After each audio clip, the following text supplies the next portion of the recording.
Narsingdi dream holiday পার্কের পরে Narsingdi নাগরিকান্দি golden star পার্কের অবস্থান। আর এই পার্কটি এত সুন্দর, এখানে না আসলে আমি নিজেও বুঝতাম না।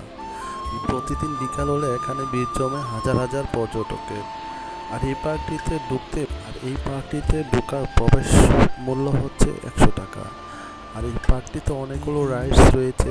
এই রাইডসটি হচ্ছে এই গোল্ডেন স্টার পার্কের সবচেয়ে উঁচু রাইডস। আর এই রাইডসটিতে চড়তে মূল্য হচ্ছে 50 টাকা। আর এই জায়গাটা থেকে পার্কের ভিউটা অনেক সুন্দর। দেখেন, পুরো পার্কের ভিউটা এখান থেকে দেখা যায়। আর এই আপনারা যারা পরিবার ও প্রিয়জন নিয়ে একটু নিরিবিলি সময় কাটাতে চান, তাদের জন্য এই পার্কটি অন্যতম।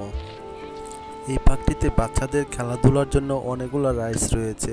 এখানে বাচ্চারা ইচ্ছা মতো খেলাধুলা করতে পারবে। আর এই রাইডসগুলোতে ইচ্ছে করলে বড়রাও উঠতে পারবে। আসলে পার্কটিতে না আসলে আপনি বুঝতে পারবেন না। এই যে ট্রেনটা আসলে খুব সুন্দর, এই ট্রেনটার মধ্যে কিন্তু ছোট বড় সবাই উঠতে পারে। দেখেন, খুব সুন্দর চমৎকার ট্রেনটা দেখতে আসলে খুবই ভালো লাগতেছিল আমার কাছে। আপনাদের কাছে অনেক ভালো লাগবে। পরিবেশটা খুব সুন্দর, নিরিবিলি। আর এখানে কিন্তু হাজার হাজার ফুলের সমারোহ। এখানে বাস্তব একদম অরিজিনাল ফুলগুলো, খুব তরতাজা ফুলগুলো ফুটে রয়েছে। মানে দেখলেই অনেকটাই ভালো লাগে, আপনার কাছে ভালো লাগবে। আর এই জায়গাটা অনেক সুন্দর লাগতেছিল আমার কাছে। অনেক মানুষ উপরে এসে বসছিল এখানে, তারা সুন্দর সুন্দর ছবি তুলছিল। অনেকে আবার তাদের গার্লফ্রেন্ড বা কেউ কেউ তার ওয়াইফ নিয়ে এখানে ঘোরাফেরা করছিল। এখানে অনেকগুলো ফুল রয়েছে। গোল্ডেন স্টার পার্ক, এই লেখাটা কিন্তু আমার কাছে খুব চমৎকার লাগছিল। এখানে একটা লেক রয়েছে, লেকটার মধ্যে একটা বোট আছে, বোট দিয়ে এখানে অনেক সুন্দর সুন্দর বাহারি রঙের মাছ। আর এই বাইটি কিন্তু মাছগুলোকে খাবার দিচ্ছিল। আর এই রাইডসটা কিন্তু খুব সুন্দর। মানে আমার অনেকটা মাথা ঘুরে, তাই আমি উঠিনি। রাইডসটা খুব সুন্দর, দেখতে ভালো লাগে।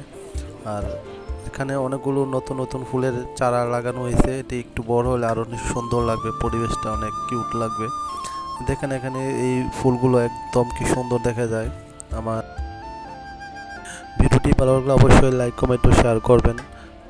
তো দেখা হবে নতুন কোনো ভিডিওতে। আল্লাহ হাফেজ, আসসালামু আলাইকুম।